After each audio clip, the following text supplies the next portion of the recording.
ሰላም ጤና ይስጥልን ተመልካቾቻችን የአፍሪካን ሬኔሳንስ ቴሌቪዥን ዜናዎች ከዚህ በማስከተል ይቀርባሉ። በቅድሚያ ማርሰ ዜናዎቹን ነው። ከቅርብ ጊዜ ወዲህ ኤርትራ ከኢትዮጵያ የተለያየችበት ሁኔታ ጠቅላይ ሚኒስትር አብይ አህመድን ጨምሮ በበርካታ አካላት ጥያቄ እየተነሳበት ነው። የኢትዮጵያ ብሔራዊ ምርጫ ቦርድ በእናት ፓርቲ ለቀረበበት ውንጀላ ምላሽ ሰጠ። ቻይና ከጃፓን ጋር ለሚደረግ ማንኛውም ጦርነት ዝግጁ መሆኗን በአነጋጋሪ ተንቀሳቃሽ ምስል አስታወቀች።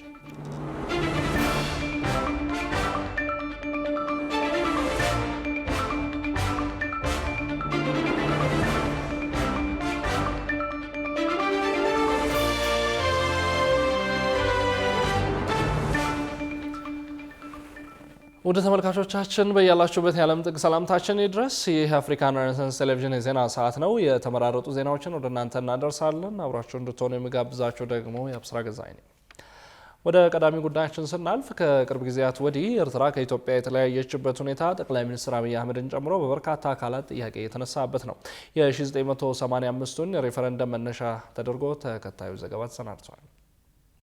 የ1985ቱ ኤርትራ ከኢትዮጵያ የተገነጠለችበት ህዝበ ውሳኔ በርካታ ጥያቄዎች የሚነሱበት ነው። ራሱን የወደፊት ዕድል በራሱ ለመወሰን ሰሞኑን ባካሄደው ህዝበ ውሳኔ ነጻነትን በመምረጡ ኤርትራ ከዛሬ ሚያዝያ 1985 ጀምሮ ሉዓላዊነቷ የተጠበቀ ሀገር መሆኗን አቶ ኢሳያስ አፈወርቂ አስታውቀዋል። ከነዚያ መካከል በኤርትራ ከሻቢያ ውጪ አማራጭ የፖለቲካ ኃይል በሌለበት ሁኔታ ውስጥ መደረጉ ይጠቀሳል። በዚህም የተነሳ ኤርትራውያን ሌሎች አማራጭ ድምጾችን ሳይሰሙ ወደ ህዝበ ውሳኔ እንዲገቡ ተገደዋል። እናም አንዳንዶች የ1985ቱን የኤርትራ ሪፈረንደም ሲገልጹት የ30 ዓመቱ የሻቢያ ህልም ጋድ የሆነበት አስገዳጅ ህዝበ ውሳኔ እያሉ ነው። ከዚሁ ጋር በተያያዘ ተስፋዬ ገብረአብ የጋዜጠኛው ማስታወሻ በሚለው መጽሐፉ ላይ የሚያነሳው አንድ ፖለቲካዊ ገጠመኝ አለው። እሱም በ1985ቱ የኤርትራ ከኢትዮጵያ የመገንጠል ህዝበ ውሳኔ ላይ ኤርትራ ሀገር ሆና ሲደሰቱ ከነበሩ ሰዎች አንዷ ስማቸው ኢትዮጵያ የሚባል መሆኑን የተመለከተ ነው።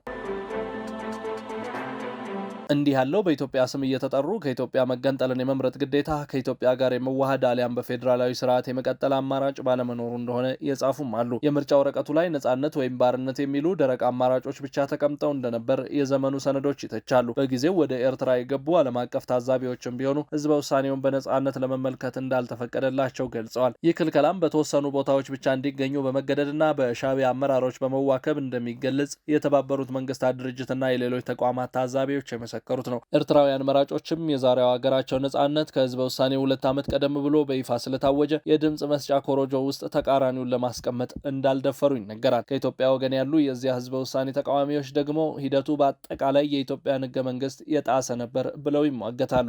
ለዚህም ክርክራቸው መገንጠልን ፈጽሞ የማይፈቅደውን የ1979ን የሂድሪ ህገ መንግስት ይጠቅሳሉ። ከዚህ በተጨማሪም የጊዜው የኢትዮጵያ ሽግግር መንግስት የኢትዮጵያን ህዝብ ፈጽሞ አለማማከሩ የ1985ቱን የኤርትራ የመገንጠል ህዝበ ውሳኔ ጥያቄ እንዲነሳበት ካደረጉ ምክንያቶች መካከል የሚነሳ ነው። በጊዜው በሚሊዮን የሚቆጠር የኤርትራ ዲያስፖራ ከሀገር ውጭ ቢሆንም የተሟላ ተሳትፎ እንዳልነበረው የሚገልጹም አሉ። ይህና እንዲህ ያሉ የህዝበ ውሳኔ እንከኖች ተደማምረው ኤርትራን ከኢትዮጵያ እንድትለይ ያደረገው ድምጽ ለ100% የተጠጋ ማለትም 99.8 ከመቶ እንዲሆን አድርጎታል። ይህም ውጤት በብዙዎች ዘንድ ከዲሞክራሲያዊ ምርጫ የማይጠበቅ ተደርጎ እንዲታይም አድርጎታል። ኢህአዴግም ውጤቱን የተቀበለው በፖለቲካዊ ውሳኔ እንጂ ህጋዊ ሆኖ ስላገኘው አይደለም የሚሉ ክርክሮችም ምንጫቸው ከህዝበ ውሳኔው አጠራጣሪነት ነው። ከዚሁ ኤርትራን ከኢትዮጵያ ከለየው የ1980ዎቹ የኢህአዴግና የሻቢያ ከክልል ፖለቲካ አንጻር በቅርቡ ለኢትዮጵያ የህዝብ ተወካዮች ምክር ቤት ጠቅላይ ሚኒስትር አብይ አህመድ ሲናገሩ ኤርትራ ከኢትዮጵያ የተገነጠለችበትን ህጋዊ ሰነድ ፈልገን ማግኘት አልቻልንም ብለው ነበር።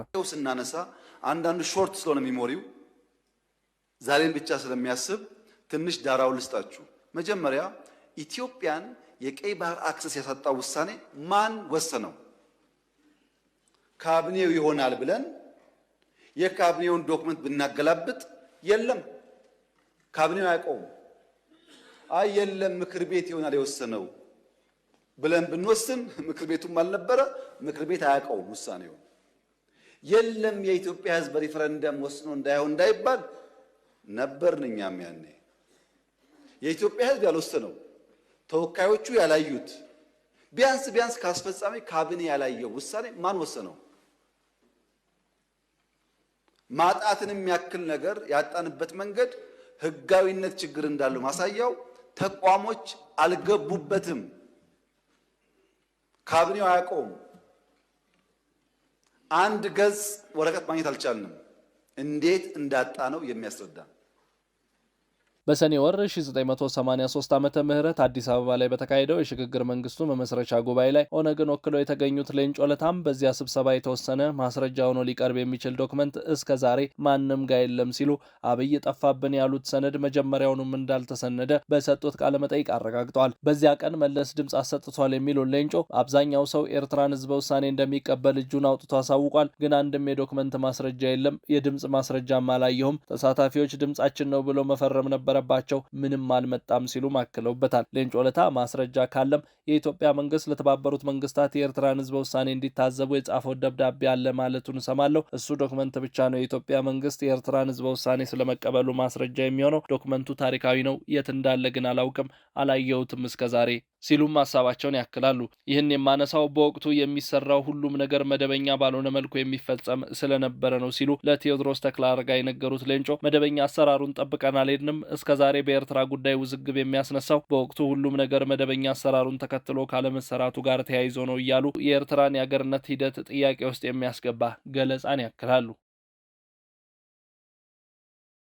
የኢትዮጵያ ብሔራዊ ምርጫ ቦርድ በእናት ፓርቲ ለቀረበበት ውንጀላ ምላሽ ሰጠ።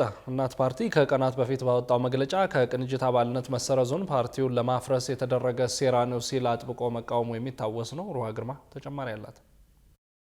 እናት ፓርቲ ከ5 ቀናት በፊት ባወጣው መግለጫ በምርጫ ቦርድ ላይ የተገለጹትን ኦዲትን የተመለከቱ ግኝቶችን ማጣጣሉ ይታወሳል። ፓርቲው ከቅንጅቱ የተገለለበትን ሂደትም ለ14 ወራት ፓርቲውን ለማፍረስ ሲደረግ የከረመ ጥረት በማለት ከመጥራቱም ሌላ የኦዲቱን ግኝትም ትክክል አለመሆኑን ጠቅሶ ነበር። የኢትዮጵያ ብሔራዊ ምርጫ ቦርድ በበኩሉ በእናት ፓርቲ የተሰጠውን መግለጫ ቦርዱ ነፃና ገለልተኛ ሆኖ መስራት ላይ አሉታዊ ተጽዕኖ የሚፈጠር ሲል የጠራበትን መግለጫ ሰጥቷል። ቦርዱ በመግለጫው በከፍተኛ አመራሮች ላይ ስለቀረበው ቅሬታና ፓርቲው ስለተገኘበት የኦዲት ሪፖርት ግኝት እንዲሁም ሌሎችም ተጨማሪ ዝርዝር ጉዳዮችን አንስቷል። የእናት ፓርቲ ከፍተኛ አመራሮች ያቀረቡትን አቤቱታ መሰረት በማድረግ ምርጫ ቦርድ ፓርቲውን ቀጣይ የበጀት ድጋፍ ከመንግስት ከመቀበሉ በፊት ሕጉ በሚያዘው መሰረት በ2016 ያገኘውን የበጀት ድጋፍ ሂሳቡን በኦዲተሮች አስመርምሮ እንዲቀርብ መደረጉን ገልጿል። ቦርዱ ባደረገው ምርመራ ጉድለቶች ማግኘቱንና የፓርቲው ፕሬዝዳንት መልስ እንዲሰጡባቸው መደረጉን ጠቅሶ ሆኖም ፕሬዝዳንቱ አጥጋቢ መልስ አለመስጠታቸውን ገልጿል። ቦርዱ እውነታው ይሄ ሆኖ እያለ ፓርቲው ባወጣው መግለጫ በራሱ የውጭ ኦዲተርና በፌዴራል ዋና ኦዲተር የተረጋገጠውን ከፍተኛ የኦዲት ግኝት የገንዘብ ድጋፍ ተከለከልኩ ማለቱ ከፍተኛ የሆነውን የኦዲት ግኝት መሰወር ነው ሲል የፓርቲውን መግለጫ ተችቷል። የኢትዮጵያ ብሔራዊ ምርጫ ቦርድ እናት ፓርቲ በተሰጠው የቦርድ ውሳኔ ቅር ከተሰኘ ለሚመለከተው የፍትህ አካላት ቅሬታውን በማቅረብ መብቱን ማስጠበቅ ሲገባው፣ ነገር ግን አቅሙ በፈቀደለት ሁሉ ቦርዱ ላይ ያልተገባ ተጽዕኖ ለመፍጠር እየሰራ ነው ብሏል። በተጨማሪም ምርጫ ቦርድ በህገ መንግስቱ መሰረት የተቋቋመ ዴሞክራሲያዊ ተቋም ላይ ያልተገባ ተጽዕኖ ለማድረግ መሞከር ተገቢ ያልሆነ እንቅስቃሴ ነው ያለ ሲሆን ፓርቲው የሄደበት ነው ካለው ያልተገባ አካሄድ እንዲቆጠብም አሳስቧል። ቻይና ከጃፓን ጋር ለሚደረግ ማንኛውም ጦርነት ዝግጁ መሆኗን በአነጋጋሪ ተንቀሳቃሽ ምስል አስታወቀች። በሌላ ዜና ሂዝቦላ እስራኤል ቀይ መስመር ማለፏን በመጥቀስ ለነጠቀችን ቁልፍ ወታደራዊ መሪ ግድያ አጸፋዊ ምላሽ ለመስጠት እየተዘጋጀው ነው ማለቱን ኤፍፒ ዘግቧል። የውጭ ትንታኔና ዓለም አቀፍ ጉዳዮች ዘጋቢያችን ቃል ኪዳን ይጥና ጉዳዩን በዝርዝር ተመልክቶታል።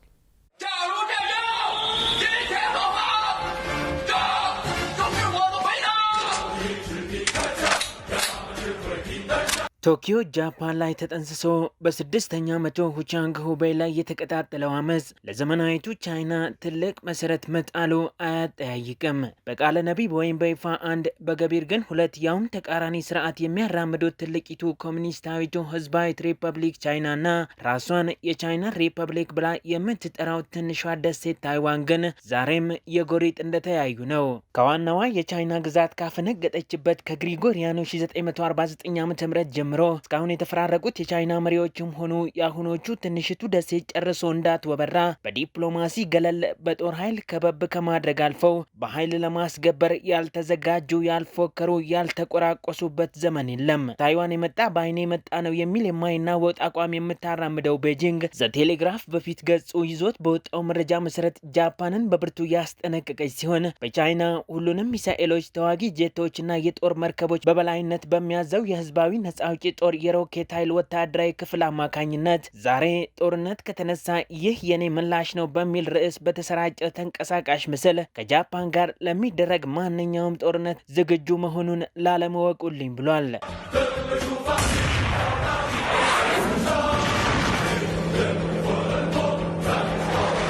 አነጋጋሪው የቻይና የጦርነት ጉሰማ ቪዲዮ የተሰራጨው የጃፓኗ ጠቅላይ ሚኒስትር ሳናይ ታካይቺ ቻይና በታይዋን ላይ የምትሰነዝረው ማንኛውም ጥቃት ከጃፓን ወታደራዊ ምላሽ ሊያስከትል እንደሚችል ከተናገሩ ከ2 ሳምንታት በኋላ ነው። የታካይቺ ንግግር እንደተሰማ ብዙም ሳይቆይ አንድ ከፍተኛ ቻይናዊ ዲፕሎማት የጃፓኗ ጠቅላይ ሚኒስትር አርፈው ካልተቀመጡ አንገታቸውን ቆርጠን እንጥለዋለን ሲሉ ምላሽ የሰጡ ሲሆን በዚህ የተነሳም በ10 ዓመታት ውስጥ በሁለቱ ሀገራት መካከል ታይቶ የማይታወቅ ፍጥጫ ሊቀሰቀስ ችሏል።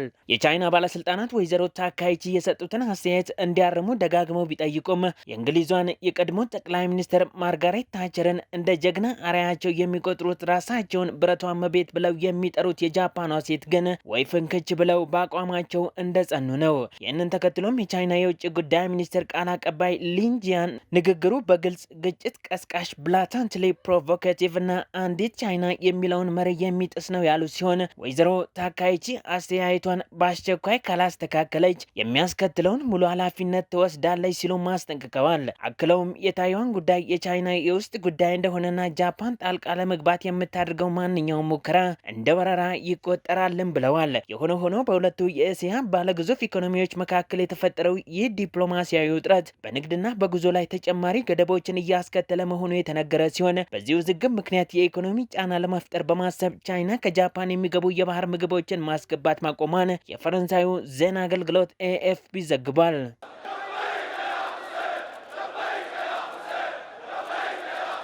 በሌላ ዜና እስራኤል በቤሩት በፈጸመችው ጥቃት ሀይታ አሊ ታባ የተባሉትን የሂዝቦላ ከፍተኛ ወታደራዊ መሪ መግደሏን ሂዝቦላ አስታውቋል። እንደ ኤኤፍፒ ዘገባ ቡድኑ ባወጣው መግለጫ እስራኤል ቀይ መስመር ማለፏን በመጥቀስ ለነጠቀችኝ ቁልፍ ወታደራዊ መሪ ግድያ አጸፋዊ ምላሽ ለመስጠት እያሰብኩበት ነው ብሏል። ለዚህም ከአባላቱ ጋር እየመከረ መሆኑን ሲገልጽ ሂዝቦላ ከአባላቱ ጋር እየመከረ መሆኑን ሲገልጽ እስራኤል ደግሞ የአየር መከላከያዋን በከፍተኛ ተጠንቀቅ እንዲዘጋጅ ትዕዛዝ ማስተላለፏን አዣንስ ፍራንስ ፕሬስ ዘግቧል። በደቡባዊ ቤይሩት በተፈጸመው ጥቃት አዛዡን ጨምሮ 5 ሰዎች ህይወታቸው ማለፉ የተነገረ ሲሆን ይህንን መሰሉ ድርጊት ግጭት ከማባባስ ያለፈ ሚና የለውም ሲል ሂዝቦላ አስታውቋል። የተገደሉት ከፍተኛ ወታደራዊ አዛዥ ምናልባትም ሂዝቦላ ከሚመካባቸው ከፍተኛ የጦር ሹማምንት ቀዳሚ እንደሆኑ ኤኤፍፒ የዘገበ ሲሆን ግለሰቡ ከዚህ ቀደም በአሜሪካ ሲፈለጉ የነበሩ ከመሆናቸውም በላይ ዋሽንግተን እርሳቸውን ጠቁሞ ላስያዘ በሚሊዮን የሚቆጠር ዶላር ስጦታ አዘጋጅታ እንደነበርም ተነግሯል። እስራኤል ሂዝቦላ ዳግም እያንሰራራና ራሱን ለጦርነት እያዘጋጀ መሆኑን ተከትሎ የተፈጸመ ጥቃት ነው ብትልም ቡድኑ በበኩሉ ግጭት ፍለጋ ነው ሲል እስራኤልን ኮንኖ አጸፋዊ ምላሽ ለመስጠት እየተዘጋጀው ነው ሲል ዝቷል። שעות אחדות צה"ל חיסל את עלי טבטבאי רמטכ"ל ארגון הטרור በአፋር ክልል በተከሰተው ግዙፍ እሳተ ገሞራ ፍንዳታ ምክንያት ኤር ኢንዲያና አካሳ ኤር በረራዎቻቸውን አቋረጡ። የህንድ አየር መንገድ ኤር ኢንዲያና አካሳ ኤር በኢትዮጵያ አፋር ክልል ኤርታሌ የተከሰተው የእሳተ ገሞራ ፍንዳታ ብናኝ ወደ ህንድ አየር ክልል ዘልቆ በመግባት ስራዎችን በማስተጓጎሉ የተወሰኑ በረራዎችን መሰረዛቸውን ሮይተርስ ዘግቧል። ምህረት አለፈውም ተጨማሪ አላት። በኢትዮጵያ አፋር ክልል የተከሰተው እሳተ ገሞራ ባሳለፍነው እሁድ ፈንድቶ ወደ 14 ኪሎ ሜትር የሚጠጋ ከፍታ ያለው ትልቅ የአመድ ብናኝ ደመናን በመፍጠር ቀይ ባህርን አቋርጦ ወደ ምስራቅ አቅጣጫ መስፋፋቱ አይዘነጋም። የግዙፉን የእሳተ ገሞራ ፍንዳታ ተከትሎም ብናኙ ወደ ህንድ አየር ክልል ዘልቆ በመግባት ስራዎችን በማስተጓጎሉ ኤር ኢንዲያና አካሳ ኤር የተሰኙ የህንድ አየር መንገዶች የተወሰኑ በረራዎቻቸውን መሰረዛቸው ሮይተርስ ዘግቧል። እንደ ዘገባው ኤር ኢንዲያ ፍንዳታው ከተከሰተ በኋላ ከኢንዲያ አቪዬሽን ቁጥጥር ባለስልጣን ለአየር መንገዶች የተላለፈው መምሪያ ተከትሎ በአንዳንድ ቦታዎች ላይ በረራዎች ያደረጉ አውሮፕላኖች የጥንቃቄ ፍተሻ እንደሚያደርግ ገልጾ 11 በረራዎችን መሰረዙን አስታውቃል። አካሳ ኤር በበኩሉ በመካከለኛው ምስራቅ እንደ ጅዳ፣ ኩዌትና አቡዳቢ ያሉ መዳረሻዎች ለሁለት ቀናት የያዛቸውን የበረራ መርሃ ግብሮች ሰርዟል። አካሳ ኤር ውሳኔው የተወሰደውም ለተሳፋሪዎችና ለሰራተኞች ደህንነት ሲባል እንደሆነ ተናግረዋል። የፍላይት ራዳር 24 ድረገጽ ዛሬ ማክሰኞ እንደዘገበው የአመድ ብናኙ እስካሁን ድረስ የፓኪስታንና የሰሜን ህንድ ክፍሎችን እንደሸፈነ ነው። ሆኖም የህንድ ሜትሮሎጂ ዲፓርትመንት አይኤምዲ በሰጠው መግለጫ የአመድ ብናኙ ወደ ቻይና እየተጓዘ እንደሆነና የህንድ ሰማይ ዛሬ ማክሰኞ ላይ እንደሚጸዳ ይጠበቃል ሲል አስታውቋል። በኢትዮጵያ አልፎ አልፎ ከስንት አንድ የሚከሰተው የኤርታሌ እሳተ ገሞራ ፍንዳታ አሁን ላይ ከምስራቅ አፍሪካ እስከ ደቡብ ኤሲያ ድረስ በዓለም አቀፍ የአየር ጉዞዎች ላይ ከፍተኛ መስተጓጎል እየፈጠረ ነው። ይህ በፍጥነት የሚንቀሳቀስ የተባለው የእሳተ ገሞራ አመድ በክልል ውስጥ ያሉ አየር መንገዶች አፋጣኝ እርምጃ እንዲወስዱ ያስገደዳቸው ሲሆን በሰዓታት ውስጥ በኃይለኛ ፍጥነት እየተጓዘ እስከ ዛሬ ድረስ የመንን ጨምሮ ወደ ፓኪስታንና የሰሜን ህንድ ክፍሎች ደርሷል። ከፍላይት ራዳር 24 የተገኘው የክትትል መረጃም ከኢትዮጵያ አሁን አሁንም ከአረቢያ ባህር ዳርቻና ወደ ደቡብ ኤሲያ የሚዘልቅ ሰፊ አመድ እንዳለ ያሳያል። ባለሙያዎችም በእሳተ ገሞራ አመድ ውስጥ ያሉት ጥቃቅን የድንጋይ ፍርስራሾች በጄት ሞተሮች ውስጥ ሊቀልጡ እንደሚችሉና ከባድ ጉዳትና የሞተር ውድቀትን ያስከትላል በማለት ይህም የአቪዬሽን ከባድ አደጋዎች እንደሚያስከትል ያስጠነቅቃሉ። ይሁን እንጂ የመምሪያዎቹ ሁኔታ በነፋስ ፍጥነትና በግፊት ስርዓቶች ላይ በመመስረት ሊለወጡ እንደሚችሉም አስታውቋል። አንዳንድ የምጣኔ ሀብት ባለሙያዎችም የገንዘብ ተጽዕኖ ሲታይ አየር መንገዶች ከተሰረዙ በረራዎች፣ የተራዘሙ የበረራ መርሃ ግብሮችና የጥገና ፍተሻዎች ላይ ለቀላልና መካከለኛ የገንዘብ ወጪ ይዳርጋቸዋል ሲሉ እየገለጹ ይገኛሉ። ይሁን እንጂ የእሳተ ገሞራ ፍንዳታው አሁን ላይ እንደቀነሰና እስካሁን በአፋር ክልል ህዝብና ንብረት ላይ ያደረሰው ጉዳት እንደሌለ ጣቢያችን አፍሪካን ሪናሳንስ ቴሌቪዥን በስፍራው ከሚገኙ ምንጮች ያገኘው መረጃ። የኢትዮጵያ መገናኛ ብዙሃን ባለስልጣን የባህል ሕክምና ማስታወቂያዎች በሚዲያ እንዳይተላለፉ ማገዱ ተሰማ። የባህል ሕክምና አዋቂው ማህበር በበኩሉ እገዳው ህገወጦችን ለይቶ ማድረግ ነበረበት በማለት ቅሬታውን አሰምቷል። ዮናስ ግርማ ዝርዝሩን እንደሚከተለው አዘጋጅቶታል። በኢትዮጵያ ውስጥ የተለያዩ ዘመናዊ ህክምና የማይገኝላቸውን በሽታዎች በመፈወስ ረጅም ታሪክ እንዳለ የሚነገርለት ባህላዊ ህክምና ባለፉት ዓመታት ከመፍትሄነቱ ይልቅ ጉዳቱ አመዝኖ የብዙዎችን ህይወት እንደቀጠፈ በተለያዩ ተቋማት ሪፖርት ሲደረግ መስማት እየተለመደ መጥቷል። በኢትዮጵያ የባህል ህክምና ተቋማቱን ከመመዝገብ ባሻገር የሚሰጧቸውን መድኃኒቶች ጎጂ መሆን አለመሆን ኃላፊነት ወስዶ የሚያጣራ የመንግስት ተቋም በአገሪቱ ውስጥ ባለመኖሩ የዜጎችን ህይወት እየቀጠፈ ነው በማለት የባህል ህክምና ማስታወቂያዎችን በመገናኛ ብዙሃን እንዳይተላለፉ ማገዱን የኢትዮጵያ መገናኛ ብዙሃን አስታውቋል። እንደ አራዳ ኤፍኤም ዘገባ የኢትዮጵያ መገናኛ ብዙሃን ባለስልጣን ማስታወቂያዎችን ያገደው የጤና ሚኒስቴር፣ የፌዴራል እና የአዲስ አበባ ምግብና መድኃኒት ባለስልጣን ተቋማት እንዲሁም የአዲስ አበባ ጤና ቢሮ መድኃኒቶችን መርምረው ቁጥጥር እያደረጉ አለመሆኑን ካረጋገጠ በኋላ መሆኑንም በባለስልጣን መስሪያ ቤቱ የማስታወቂያ ክትትል ዴስክ ኃላፊ በድሪያ ወልጨፎ ተናግረዋል። በምክንያት የሚሰጡትን አገልግሎት አስመልክቶ ማንም አካል ኃላፊነት ወስዶ እየተቆጣጠራቸው አይደለም። የአዲስ አበባ ምግብና መድኃኒት ቁጥጥር ባለስልጣን ምዝገባን የመዘገባቸው እንጂ ስለሚሰሩት መድኃኒት ስለሚሰጡት አገልግሎት ኃላፊነት ወስዶ እየተከታተለ መድኃኒት ብለው የሚሰጡትንም ነገር ዶዜጅ የሚከታተላቸው አካል አጥተናል። ለዛ ነው የሚያስቆም ነው። አዲስ አበባ ምግብና መድኃኒት ቁጥጥር የሚባለውም ኃላፊነት አልወሰደም፣ ፈቃድ አልሰጣቸውም። ጤና ሚኒስቴርም አያውቃቸውም፣ የአዲስ አበባ ጤና ቢሮ አያውቅም፣ ምግብና መድኃኒት የኢትዮጵያ ፌዴራሉ ማለት ነው እና መድኃኒትም አያውቅም። ስለዚህ ማንም የአገልግሎት ፈቃድ ስላልሰጣቸው እነዚህ አራቱን ተቋማት አነጋግረን በዛ ምክንያት ነው እንዲታገድ ማስታወቂያው እንዳይሄድ ያደረግነው። ፈቃድ ሳይሆን ያላቸው ምዝገባ ነው ጀስት የባህል ሕክምና መሆናቸውና ስራ እንዲሰሩ መመዝገባቸውን እሱንም የአዲስ አበባ የፌዴራሉ ምግብና መድኃኒት ሳይሆን የአዲስ አበባ ምግብና መድኃኒት ቁጥጥር ባለስልጣን ምዝገባ ነው ያካሄደው። በጣም በህብረተሰቡ ላይ ከፍተኛ የሆነ የጤና ጉዳት እያስከተለ ስለሆነ እየከሰሩ ቤተሰብ እየፈረሰ ስለሆነ እሱን ሁሉ አጣርተን ነው። ኃላፊው አክለውም እነዚህ ግለሰቦች የሚሰጡት መድኃኒት በሕክምና ባለሙያ መጠኑ ተረጋግጦ እየተሰጠ ባለመሆኑ ዜጎችን ለከፋ ችግር እያስከተለ መሆኑን ተናግረዋል። በሌላ በኩል ደግሞ ህጋዊ ንግድ ፍቃድ በማውጣት የሚሰሩት የአዲስ አበባ ባህል ሕክምና አዋቂዎች ማህበር የኢትዮጵያ መገናኛ ብዙሃን እገዳውን ከመጣሉ በፊት ህገወጦችንና ትክክለኛ የባህል ሐኪሞችን መለየት ነበረበት በማለት ቅሬታቸውን ለጣቢያው ገልጸዋል። በተለይ የማህበሩ ስራ አስፈጻሚ ኮሚቴ ጸሐፊ አቶ ሞገስ ካሳውን በሰጡት አስተያየት ይህ ውሳኔ ህጋዊ ነጋዴዎችን የሚጎዳ መሆኑን ተናግረዋል። ህጋዊ ሆነው ለሚሰሩ አባሎቻችን በጣም ስራቸውን መስራት ስላልቻሉ ችግር ላይ ናቸው ያሉት። ህገወጦችንን ለይቶ ማስታወቂያው ቢታገድ ጥሩ ነበር።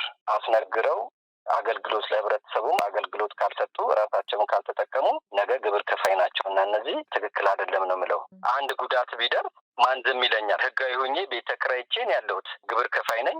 ለህብረተሰቡ አገልግሎት ሲሰጥ አንድ ችግር ቢመጣ ቀጥታ ያ ሰው ወይ ለፖሊስ ይሄዳል ወይም ደግሞ ለምግብና መድኃኒት ቁጥጥር ሪፖርት ያደርጋል፣ ድርጅቴን ያዘጋብኛል። እስካሁን ድረስ ግን እንደዚህ የተደረገበት አባል እኔ እስከማውቀው ድረስ የለም። የምዝገባ እውቅና የሰጠው እንጂ ብቃት ማረጋገጫ አይደለም። ምዝገባን ያደረገው የእኛን መድኃኒት እነሱ ይሄ መድኃኒት የምንድን ነው የመድኃኒት የምንድን ነው ከሚለው አኳያ ነው እንጂ የሚጠይቁን ስለ መድኃኒቱ ጥልቅ ብለው አያውቁትም። እና ስለዚህ ምንድን ነው የእኛ ግን የምንሰጠውን መድኃኒት በማሸጊያን ከማሸጊያ አንስቶ በንጽህና እንድናደርቀው ማሸጊያም ደግሞ ጥሩ በሆነ አስተሻሸግ ታሽጎ ለህብረተሰቡ እንድትሰጡ ከበሽታ አኳያ ጥንቃቄ እንድታደርጉ የሚለውን ነው የሚያደርጉልን።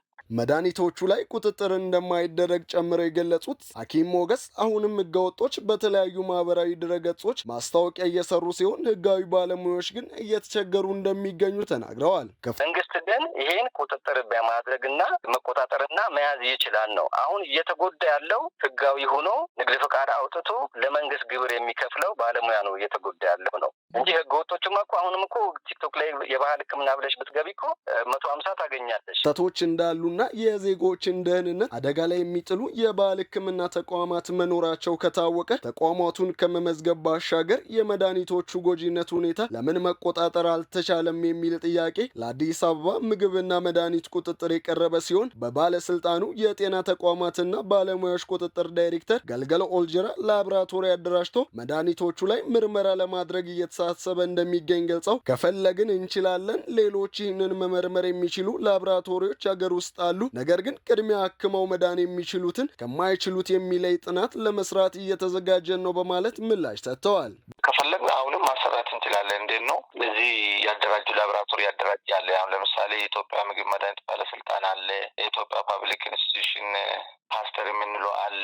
እዛ አሁን ቶክሲሲቲ ማሳየት ይቻላል አሁንም። ምክንያቱም ወደዛ ስትልክ ደግሞ ያስከፍላሉ። ወደፊት አሁን እንዲያሰብነው ለአንድ ሰው ተጎዳው በዚህ መድኃኒት ብሎ ኮምፕሌንስ ያቀርብ ከሆነ ቀጥታ ያ መድኃኒት ቶክሲሲቲው እንዲታይ ለማስጀመር ስምምነት ላይ የደረስነው ነው ማለት ነው። ስለዚህ ግን አሁን መጀመሪያ የምንሰራው ምንድን ነው? መጀመሪያ እነዚህ ያስመሰገቡትን ሕክምና እናድናለን ያሉትን እያዳኑ ነው አይደለም የሚለውን እና ሰርቪሱን መቀነስ፣ ከዛ ወደ ትክክለኛው ወደሚያድኑ ጉዳይን እንዲያስቀጥሉ እናደርጋለን። ይሄ ከተደረገ በኋላ ቶክሲሲቲ አለ ወይስ መድኃኒቱ የለም የሚለው ወደ ቼክ ማድረግ እንሄዳለን ማለት ነው። ነገሩ ምንድነው? ስቴፕ በስቴፕ ነው። የትኛው ነው መቅደም አለበት በስቴፕ ለመሄድ ነው እንጂ ይሄን የሚያሰራ ቶክሲሲቲ ቼክ የምናደርግበት መንገድ አሁንም አለ ለማለት ፈልጌ ነው። በተለያዩ ማህበራዊ መገናኛ ብዙሃን ውስጥ በአሁኑ ጊዜ በብዛት ከሚገኙት ይዘቶች መካከል ግንባር ቀደም የሆነው የባህል ሕክምና አግባብነት ባለው አካል ማለፍ ያለበትን ደረጃ በማለፍ ህብረተሰቡን የሚጠቅም እንዲሆን መስራት የሀገሪቷን ዜጎች የጤና ሁኔታ ከመጠበቅም በላይ ዘርፈ ብዙ ጠቀሜታዎች እንደሚኖሩትም አያጠራጥርም። ክቡራትና ክቡራን ተመልካቾቻችን አሁንም የአፍሪካን ሬኔሳንስ ቴሌቪዥን ዜናዎች እንደቀጠሉ ናቸው። ወደ ቀጣዮቹ ጉዳዮቻችን ከመሻገራችን በፊት ይፋዊ የማህበራዊ ገጾቻችን ልናስታውሳችሁ እንወዳለን። በቴሌቪዥን ስርጭት ያለፏቸውን ፕሮግራሞቻችንን ከ1.7 ሚሊዮን በላይ ሰብስክራይበሮች ባሉት አርትስ ቲቪ ወርልድ ዩቲዩብ ገጻችን በኩል ልትከታተሉ ትችላላችሁ። በተጨማሪም በርካታ ተከታዮችን ባፈራንባቸው በፌስቡክ፣ በቀድሞ ትዊተርና በአሁኑ ኤክስ እንዲሁም በቲክቶክና ኢንስታግራም ገጾቻችን በኩል ቤተሰብ መሆን ትችላላችሁ። ከቆይታ በኋላ የኢትዮጵያ ብሔራዊ ቡድን አሰልጣኝ የሆኑት መሳይ ተፈሪ ወደ ቀድሞ ክለባቸው ወላይታ ዲቻ ለመመለስ ከስምምነት ደርሰዋል መባሉን ጨምሮ የተመራረጡ ስፖርታዊ መረጃዎችን ወደ እናንተ እናደርሳለን። ይጠብቁን። ኤስኦኤስ የህፃናት መንደሮች በኢትዮጵያ አርቲስት አለማየሁ ታደሰን የብራንድ አምባሳደር አድርጎ ሾመ። ኤስኦኤስ የህፃናት መንደሮች በኢትዮጵያ የዓለም አቀፍ ኤስኦኤስ የህፃናት መንደሮች ታሪክ የመጀመሪያ የሆነውን የብራንድ አምባሳደርነት ሹመት ለአርቲስት አለማየሁ ታደሰ ሰጥቷል። ድርጅቱ ብራንድ አምባሳደር ለመሰየም የወሰነው ፕሮግራሞቹን እያሰፋ ባለበትና የሀገር ውስጥ ሀብት የማሰባሰብ ጥረቱን እያጠናከረ ባለበት ወቅት ነው የተባለ ሲሆን ይህም ለብዙ ማህበረሰቦች ለመድረስ ሰፊ ተሳትፎን ለማነሳሳትና ዘላቂነት ያለው ድጋፍን ለማረጋገጥ ያለመ እንደሆነ የተገለጸው። የብራንድ አምባሳደሩ ሚናም ድርጅታዊ አጋርነትን ለማስፋት የገንዘብ ማሰባሰብ ጥረቶችን ለማጎልበትና በቂ የወላጅ እንክብካቤ ሳያገኙ በሚያድጉ ህጻናትና ወጣቶች የበለጠ የህዝብ ትኩረት እንዲያገኙ ለማስቻል ነው ተብሏል። ኤስኦኤስ የህፃናት መንደሮች በኢትዮጵያ የዓለም አቀፍ ኤስኦኤስ የህፃናት መንደሮች 47 የሚደርሱ ፕሮጀክቶች መኖራቸው የተገለጸ ሲሆን በሚቀጥሉት 2 ዓመታት ካለፉት ዓመታት በተሻለ የህፃናትና ወጣቶች ላይ እንደሚሰራም ተነግሯል። አርቲስት አለማየሁ ታደሰ ከኤስኦኤስ የህፃናት መንደሮች የብራንድ አምባሳደር መሆን ከማዕረግም በላይ የሆነና ትክክለኛ ትርጉም ያለው አስተዋጽኦ ለማበርከት የሚያበቃ ትልቅ ኃላፊነትና እድል ነው ሲል ንግግርም አድርጓል ሲል የዘገበው ባልደረባችን ሷሊ መሐመድ ነው። ክቡራን ተመልካቾቻችን አሁን በ12ኛ ሳምንት የእንግሊዝ ፕሪሚየር ሊግ የመጨረሻ ጨዋታ በፖርቱጋላዊ አሰልጣኝ ሩበን አሞሪም የሚመሩት የማንቸስተር ዩናይትዶች በሜዳቸው በኤቨርተን ሽንፈት መቅመሳቸውን ጨምሮ የተመራረጡ ስፖርታዊ መረጃዎችን ወደ እናንተ የምናደርስበት ሰዓት ላይ ደርሰናል። ስፖርታዊ መረጃዎቹ በባልደረባችን ጌታሁን አበበ ወደ እናንተ ይደርሳሉ። ከመረጃዎቹ ጋር መልካም ቆይታ። ከአፍሪካ ሬኔሳንስ ቴሌቪዥን የሰዓቱን ስፖርታዊ መረጃዎች ይዘን መጥተናል። መረጃዎቻችንን ከሀገር ውስጥ እንጀምራለን። ላለፉት ዓመታት የኢትዮጵያ ወንዶች ብሔራዊ ቡድንን በአሰልጣኝነት እየመሩ የሚገኙት መሳይ ተፈሪ አሁን ደግሞ በአሰልጣኝነት ብዙ ታሪኮችን ወደ ሰሩበት ወላይታ ዲቻ ክለብ በአሰልጣኝነት ሊመለሱ ሙሉ ለሙሉ ከስምምነት መድረሳቸውን ሶኬር ኢትዮጵያን ጨምሮ የተለያዩ የሀገር ውስጥ ምንጮች እየዘገቡት ይገኛሉ። በዚህ ዓመት በውጤት ቀውስ ውስጥ የሚገኘው ወላይታ ዲቻ የቀድሞ አሰልጣኙን መሳይ ተፈሪን በድጋሚ የክለቡ ዋና አሰልጣኝ አድርጎ ለመሾም መቃረቡ እየተገለጸ ይገኛል። ወላይታ ዲቻ ከቀናት በፊት ከአሰልጣኝ ገብረ ክርስቶስ ቢራራ ጋር መለያየቱ የሚታወስ ሲሆን በተሰናባቹ አሰልጣኝ ምትክ የጦና ንቦቹን ከታችኛው የሊግ እርከን ወደ ፕሪሚየር ሊግ ያሳደጉት አሰልጣኝ መሳይ ተፈሪ በኃላፊነት ለመረከብ ተቃርበዋል ተብሏል። የወላይታ ዲቻ እግር ኳስ ክለብ ዋና ስራ አስኪያጅ አቶ ምትክ ኃይሉ ለመገናኛ ብዙሃን እንደገለጹት አሰልጣኝ መሳይ ከወላይታ ዲቻ ጋር ቅድመ ስምምነት ላይ መድረሳቸውንና የ1 ዓመት ኮንትራት ለመፈራረም መስማማታቸውን ተናግረዋል። ስራ አስኪያጁ አክለውም በቀጣይ የሚቀረው ጉዳይ ከኢትዮጵያ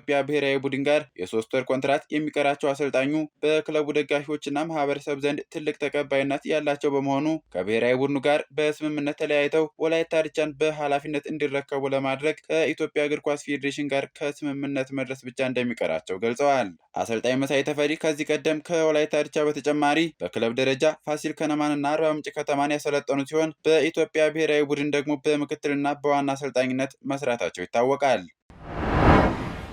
የሲቢኢ ኢትዮጵያ ፕሪሚየር ሊግ 7ኛ ሳምንት መርሃ ግብር ዛሬ በተደረጉ 3 ጨዋታዎች ጅማሮውን ያደረገ ሲሆን በነገው ዕለትም 4 ተጠባቂ ጨዋታዎች ይከናወናሉ። 7ኛ ሳምንቱ ላይ በደረሰው የሲቢኢ ኢትዮጵያ ፕሪሚየር ሊግ ነገ 4 ጨዋታዎች ሲከናወኑ የመጀመሪያ ጨዋታቸውን በሐዋሳ ዩኒቨርሲቲ ስታዲየም በሽንፈት የጀመሩት ኢትዮጵያ ቡናና ቅዱስ ጊዮርጊስ ከተጋጣሚዎቻቸው ጋር የሚያደርጉት ጨዋታ ከወዲሁ ተጠባቂ ሆኗል። በአዲስ አበባ ስታዲየምም 2 ወሳኝ ጨዋታዎች ሲደረጉ ቀን 7 ሰዓት ላይ የሊጉ መሪ ሲዳማ ቡናን ዘንድሮ በአሰልጣኝ ሙሉጌታ ምህረት እየተመራ አስገራሚ የውድድር ዓመት እያሳለፈ ከሚገኘው መቻል ጋር የሚያገናኝ ሲሆን መቻል ማሸነፍ ከቻለ የሊጉ መሪነትን ከሲዳማ ቡና የሚረከብ ይሆናል። ቀን 10 ሰዓትም በአዲስ አበባ ስታዲየም ውድድሩ ሲቀጥል ዘንድሮ በአዲስ አሰልጣኝ እየተመሩ ጥሩ የውድድር ዓመት እያሳለፉ የሚገኙት ሐዋሳ ከተማዎች በተመሳሳይ በዮሐንስ ሳህሌ እየተመሩ ምርጥ የውድድር ዓመት እያሳለፉ የሚገኙትን ፋሲል ከነማዎችን የሚገጥሙበት ጨዋታ የሚጠበቅ ይሆናል። በሐዋሳ ዩኒቨርሲቲ ስታዲየም 2 ወሳኝ ጨዋታዎች ሲከናወኑ ቀን 9 ሰዓት ላይ በዘንድሮው የውድድር ዓመት ጥሩ ፉክክር እያደረገ የሚገኘውና ባለፈው ጨዋታ በባህር ዳር ከተማ ተሸንፎ የመጣው ኢትዮ ኤሌክትሪክ በሀዲያ ሆሳዕና በተመሳሳይ ሽንፈት አስተናግዶ የመጣውን ቅዱስ ጊዮርጊስን የሚገጥም ይሆናል። ነገ በዕለቱ የመጨረሻ ጨዋታ በአምናው የሊጉ አሸናፊ የ3-2 ሽንፈት አስተናግዶ የመጣው ኢትዮጵያ ቡና አርባ ምንጭ ከተማን አሸንፎ ከመጣው ሸገር ከተማ ጋር ምሽት 12 ሰዓት ላይ በሐዋሳ ዩኒቨርሲቲ ስታዲየም የሚገናኙ ይሆናል። ዘንድሮ በውጤት ቀውስ ውስጥ የሚገኘው ኢትዮጵያ ቡና የነገውን ጨዋታ ካላሸነፈ የአሰልጣኙ ቆይታ ጥያቄ ውስጥ የሚገባ ሲሆን ካለበት የውጤት ቀውስ ለመውጣት የነገውን ጨዋታ የማሸነፍ ግዴታ ውስጥ ገብቶ የሚያከናውነው ጨዋታ ይሆናል ተብሎ ይጠበቃል። ሊጉን ሲዳማ ቡና በ13 ነጥቦች እየመራ የሚገኝ ሲሆን ሐዋሳ ከተማ በተመሳሳይ 13 ነጥቦችን በመያዝ በግብ ክፍያ ተበልጦ 2ኛ ደረጃ ላይ ተቀምጧል። ወልዋሎ አዲግራት ዩኒቨርሲቲ ከ6 ጨዋታዎች 1 ነጥብ ብቻ በመያዝ የሊጉ ግርጌ ላይ ሲቀመጥ በውጤት ቀውስ ውስጥ የሚገኙት የጣና ንቦቹም 2 ነጥቦችን ብቻ በመያዝ በወራጅ ቀጠና ውስጥ የሚገኙ ክለቦች ናቸው። በ12ኛ ሳምንት የእንግሊዝ ፕሪሚየር ሊግ የመጨረሻ ጨዋታ ማንቸስተር ዩናይትድ ሽንፈት አስተናግዷል። በኦልድ ትራፎርድ ስታዲየም በተደረገው ጨዋታ ማንቸስተር ዩናይትድ ለ77 ደቂቃ ያክል በጎዶሎ ተጫዋች በተጫወተው ኤቨርተን 1-0 በሆነ ውጤት ተሸንፏል። በምሽቱ ጨዋታ ዲውስቡሪ ሃል የኤቨርተንን ብቸኛ የማሸነፊያ ግብ ከመረብ ማሳረፍ ችሏል። ድሪሳ ጋናጉዌ ከቡድን አጋሩ ማይክል ኪን ጋር በፈጠረው ግጭት ገና በ13ኛው ደቂቃ በቀይ ካርድ ከሜዳ በተሰናበተበት ጨዋታ የመርሳይዱ ክለብ ከሜዳው ውጭ በማቅናት ወሳኝ 3 ነጥብ ይዞ ተመልሷል። ስኮትላንዳዊ አሰልጣኝ ዴቪድ ሞይስ የቀድሞ ክለባቸውን በገጠሙበት ምሽት ኦልድ ትራፎርድ ላይ ለመጀመሪያ ጊዜ አሸንፈዋል። አሰልጣኝ ሩበን አሞሪም ዩናይትድን እየመሩ 1ኛ ዓመታቸውን ባከበሩበት ምሽት በሜዳቸውና በደጋፊያቸው ፊት ለመሸነፍ ተገደዋል።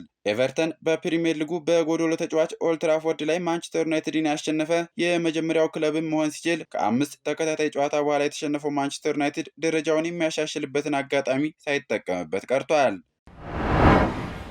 የአውሮፓ ሻምፒዮንስ ሊግ 5ኛ ዙር ጨዋታዎች ዛሬ መደረግ ሲጀምሩ ምሽት 5 ሰዓት ላይ ቼልሲ ከባርሴሎና የሚገናኙበት መርሃ ግብር ተጠባቂ ሆኗል። በአውሮፓ መድረክ የዚህ ዓመት አጀማመራቸው ያልሰመረላቸው ሁለቱ ቡድኖች ካደረጓቸው 4 ጨዋታዎች ሁለቱን ብቻ አሸንፈው በእኩል 7 ነጥብ 11ኛና 12ኛ ደረጃ ላይ ተቀምጠዋል። ለሁለተኛ ጊዜ በአዲስ የጨዋታ ቅርጽ እየተካሄደ የሚገኘው የአውሮፓ ትልቁ የክለቦች ውድድር የምዕራብ ለንደኑ ክለብ በቀጥታ ጥሎ ማለፉን ለማረጋገጥና ደረጃውን ለማሻሻል ዛሬ በሜዳው ስታንፎርድ ብሪጅ ስታዲየም ላይ ከካታሎኑ ተወካይ ይጫወታል። ቼልሲና ባርሴሎና ከአሁን በፊት ለ17 ጊዜ ሲገናኙ ባርሴሎና 6ቱን በማሸነፍ የበላይነቱን ሲወስድ፣ በአንጻሩ የምዕራብ ለንደኑ ክለብ 5 ጊዜ አሸንፏል። 20ኛ የሻምፒዮንስ ሊግ ውድድሩን እያደረገ የሚገኘው ቼልሲ ባለፉት 8 ውድድሮች በእያንዳንዱ ጥሎ ማለፉን ተቀላቅሏል። በአዲሱ የሻምፒዮንስ ሊግ ፎርማት ለመጀመሪያ ጊዜ እየተሳተፉ የሚገኙት ሰማያዊ ለባሾቹ በቀጥታ ለማለፍ እስከ 8ኛ ደረጃ ይዘው ማጠናቀቅ ይጠበቅባቸዋል። ባለፈው የውድድር ዓመት በመድረኩ እስከ ግማሽ ፍጻሜ ተጉዞ በኢንተር ሚላን በድምር ውጤት 7-6 የተሸነፈው ባርሴሎና ወደ ቀጣዩ ዙር ለማለፍ ከምዕራብ ለንደኑ ተወካይ ከባድ ፈተና የሚጠብቀው ይሆናል። በምሽቱ ጨዋታ በባለሜዳዎቹ በኩል ኮል ፓልመር በጉዳት የማይመለስ ተጫዋች ሲሆን፣ ቼልሲ በርንሊን ባሸነፈበት ጨዋታ ተቀይሮ የወጣው ሪስ ጄምስ በበኩሉ ለጨዋታው ዝግጁ ነው ተብሏል። የባርሴሎና የዚህ ዓመት የሻምፒዮንስ ሊግ ከፍተኛ ግብ አስቆጣሪው ማርከስ ራሽፎርድ በገጠመው መጠነኛ ሕመም የመሰለፉ ነገር ያልተረጋገጠ ሲሆን፣ ነገር ግን ላሚን ያማል በጥሩ ጤንነት ላይ የሚገኝ በመሆኑ ጨዋታውን በቋሚነት እንደሚጀምር ተገልጿል። በሌሎች ጨዋታዎች ማንቸስተር ሲቲ ከባየር ሊቨርኩሰን፣ ማርሴይ ከኒውካስትል ዩናይትድ፣ ቦሩሲያ ዶርትመንድ ከቪያሪያል እና ቦዶ ግሊምት ከጁቬንቱስ በተመሳሳይ ምሽት 5 ሰዓት ላይ የሚደረጉ የአውሮፓ ሻምፒዮንስ ሊግ ጨዋታዎች ናቸው። ውድ ተመልካቾቻችን የአፍሪካን ሬኔሳንስ ቴሌቪዥን የሰዓቱ ዜናዎች የተከታተላችሁትን ይመስሉ ነበር። ስለሰጣችሁን ጊዜ ከልብ እያመሰገንን ከዜናዎቹ ጋር የአብስራ ገዛኝ ቆይታ አድርጌ ያለው ከቀሪ የጣቢያችን ዝግጅቶች ጋር መልካም ጊዜ ተመኘ።